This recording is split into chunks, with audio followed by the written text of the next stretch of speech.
On December 20th, 1995, a single letter destroyed everything. One button press, one wrong letter in a computer, and 159 people were about to die. The pilots thought they were heading home for Christmas.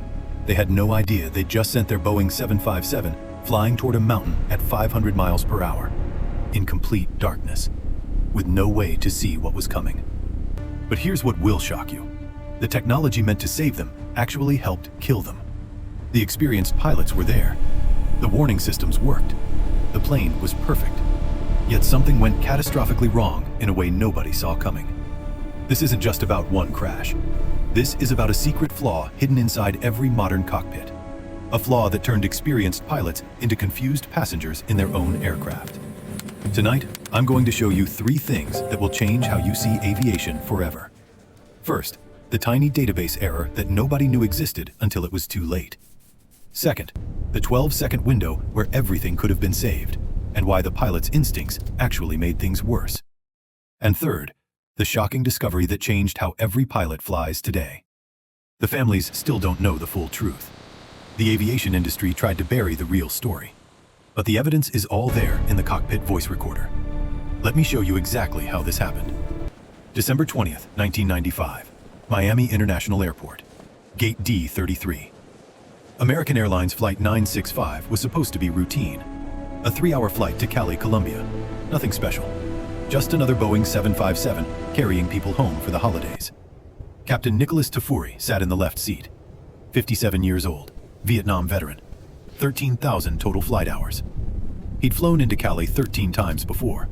Next to him, First Officer Don Williams, 39 years old, former Air Force. Over 2,000 hours in the 757. Both men were considered elite pilots. Behind them, 155 passengers. Families returning to Colombia for Christmas. Business people wrapping up deals. An 8-year-old boy excited to see his grandparents. A computer scientist from Brown University with his wife and 2 children. A former wrestling champion traveling with his family. They had no idea what was waiting for them in the mountains. But there was already a problem. The flight was delayed. A winter storm in the northeast meant connecting passengers were late. Gate congestion added more time. What should have been a 4 p.m. departure didn't happen until 6:35 p.m., nearly 2 hours late. The pilots knew this meant pressure. Airlines hate delays. Passengers get angry. And in 1995, making up time meant bonuses and good reviews. Here's where things get interesting. Cali isn't like other airports. It sits in a narrow valley deep in the Andes Mountains. Mountains on the west side reaching 6,000 feet. Mountains on the east side soaring to 12,000 feet. Some peaks even higher. To guide planes through this terrain, Colombia used radio beacons. Think of them like invisible lighthouses sending signals. The system required planes to follow a specific path. First to Tulua Beacon, 33 miles north of the airport. Then to Roseau Beacon, just 2.6 miles from the runway. Then circle around for the landing. Miss those beacons and you're flying blind through mountain peaks. But here's what made everything worse. In 1992, terrorists had blown up Cali's radar system. The air traffic controllers had no way to see where planes actually were. They could only track flights by voice reports. When pilots said, "Passing Tulua," controllers wrote it down on paper. That's it. Paper and trust. The 757 was state-of-the-art. Glass cockpit, flight management system, ground proximity warning system. Every safety feature money could buy. The plane basically flew itself if you programmed it correctly. Flight 965 pushed back from the gate. The engines hummed. The pilots ran their checklists. Everything looked perfect. Now here's where things get really interesting. At 9:34 p.m., Flight 965 contacted Cali approach. They were descending through 20,000 feet, still 63 miles from the airport. The controller's voice crackled through. American 965, you're cleared direct to Cali VOR. This was good news. Instead of following the long path through Tulua and Roseau, they could fly straight to the airport. Save time, make up the delay, get people home faster. But then the controller added something. Report Tulua. Captain Tafuri didn't catch the contradiction. Cleared direct to Cali usually meant skip everything, fly straight. That's how it worked in America. But in South America, cleared direct meant something different. It meant you can proceed all the way there while still crossing the intermediate points. The captain typed commands into the flight management system. He selected direct to Cali VOR and pressed execute. And that's when the invisible countdown started.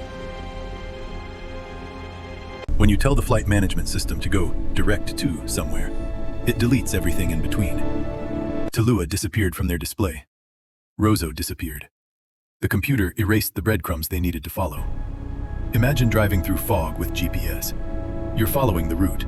Then suddenly the GPS deletes all the streets you're supposed to turn on. Just shows your destination 30 miles away. That's what happened. The controller then asked, "Can you make a straight-in approach to runway 19? The pilots looked at each other. Runway 19 was the opposite direction from their planned landing. But it would save even more time. No circling, just descend and land. Affirmative, Captain Tafuri responded. They were now committed to an approach they hadn't studied, flying through mountains they couldn't see, with computer displays showing them almost nothing. First Officer Williams extended the speed brakes. These are panels that pop up on the wings to slow the plane down. They deployed with a mechanical thunk. The 757 started descending faster, but those speed brakes would become a death sentence. The controller then said, "Report Tallua VOR." The pilots scrambled. Where was Tallua? It wasn't on their display anymore. Captain Tafuri grabbed the approach chart, a paper map of the arrival. He found Tallua. The identifier was ULQ. He started typing it into the flight management system. But by the time he finished, they'd already flown past TULUA. They'd missed their first checkpoint.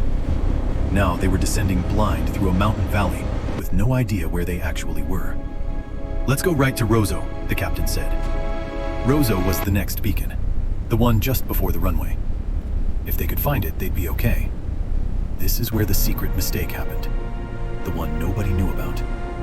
Captain Tafuri looked at his approach chart. Roseau was labeled with a single letter, R. He typed R into the flight management system. A list popped up, multiple beacons with the letter R. The computer highlighted the first one, the closest one. The captain pressed execute. The autopilot immediately started turning the plane. Sharp left turn. The magenta line on the display showed a sweeping U-turn. Both pilots should have noticed.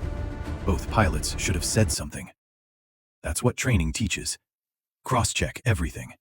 Verify every entry. But they were rushing, trying to configure the plane, running checklists, dealing with the approach change. High workload, high stress, high pressure. They missed it. Here's the truth nobody knew until after the crash.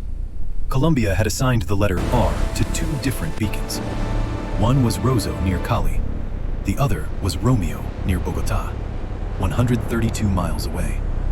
When the navigation database was created, R was given to Romeo because Bogota was a bigger city.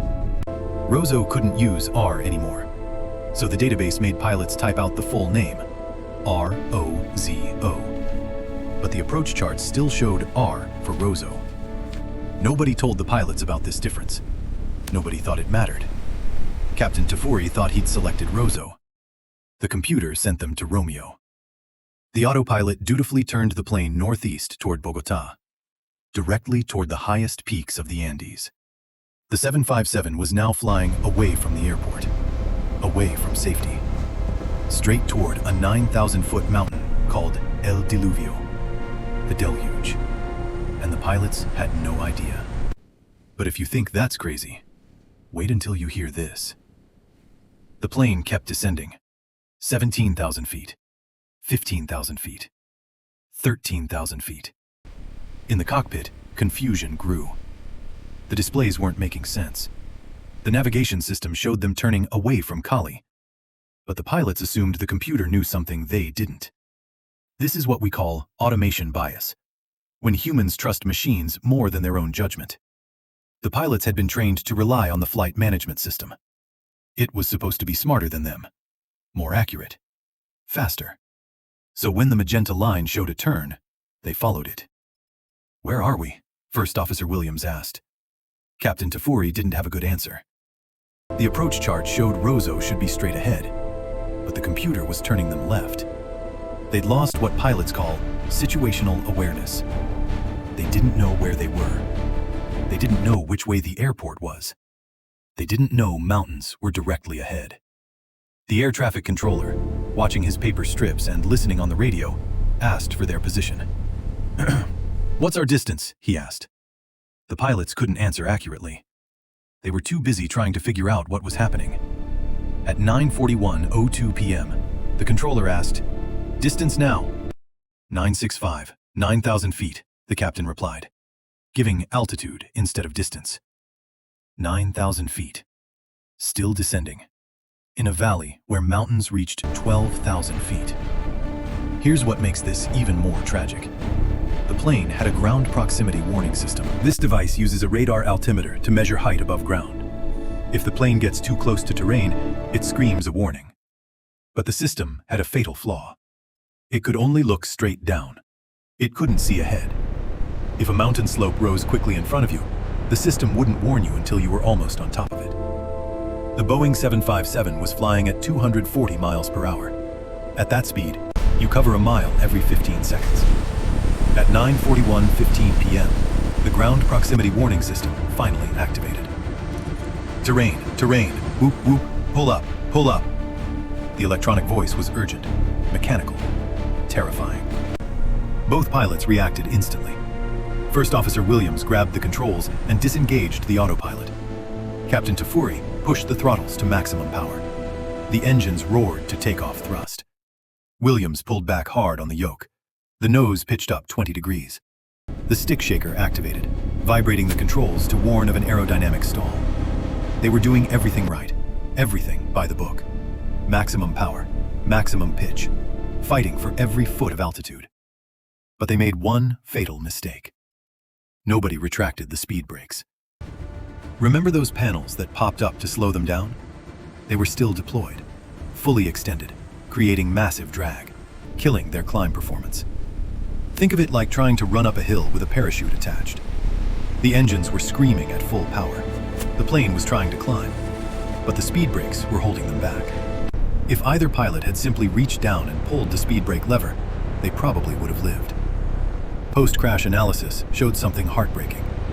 If the speed brakes had been retracted just 1 second after the warning, the plane would have climbed to 150 feet above the impact point. They would have cleared the trees. They would have made it. 1 second, one lever, one simple action. But in the chaos, both pilots forgot. The training scenarios never covered this exact situation. They'd practiced terrain warnings. They'd practiced climb escapes, but always with speed brakes already retracted.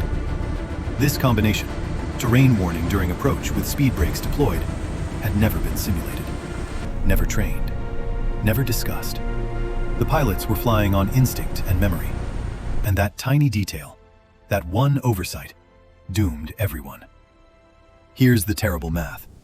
With the speed brakes deployed, the families of Flight 965 victims never got their loved ones back. But their loss changed aviation forever. Every time an enhanced GPWS prevents a crash, that's their legacy.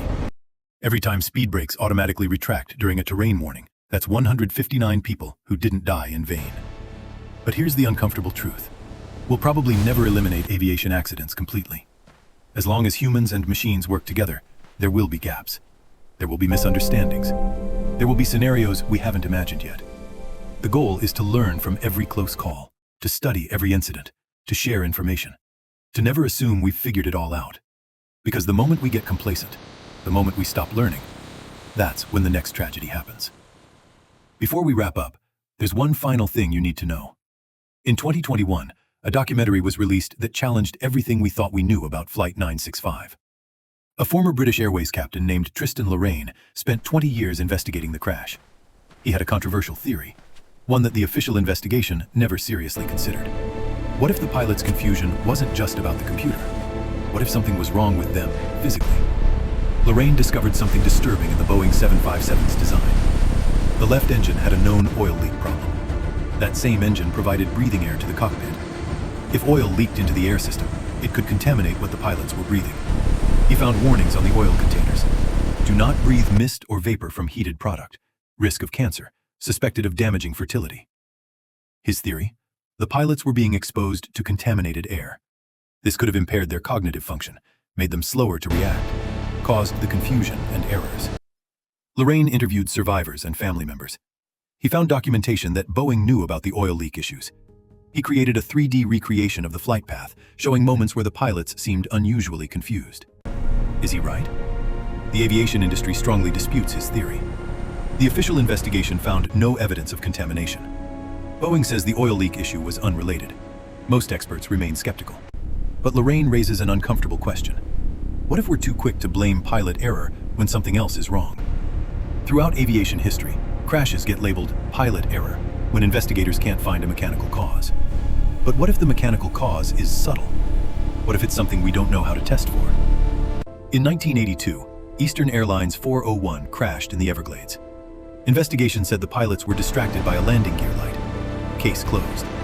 But later, researchers found the crash happened because the autopilot disconnected in a way nobody expected.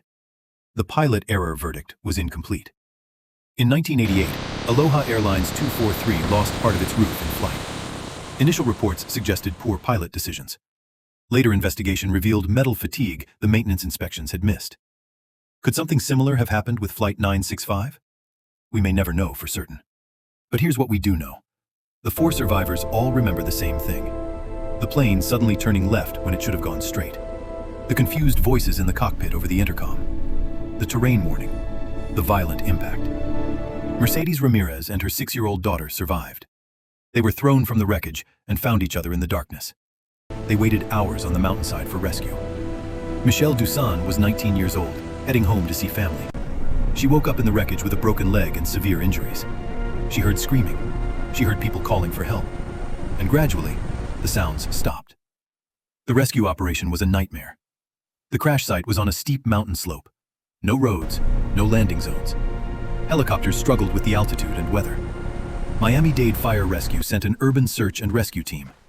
They arrived on December 24th, Christmas Eve. They found a scene of total devastation. Wreckage scattered across hundreds of yards, bodies in trees, the smell of jet fuel and death. One victim was an 8-year-old boy whose body couldn't be found in the initial search. They brought in search dogs weeks later. They eventually recovered him from the wreckage. Scavengers looted the crash site. They used helicopters to steal parts, engine components, avionics, cockpit instruments. These parts later appeared on the black market in Miami. American Airlines had to publish a 14-page list of missing serial numbers. Aviation authorities investigated parts brokers. Some were prosecuted.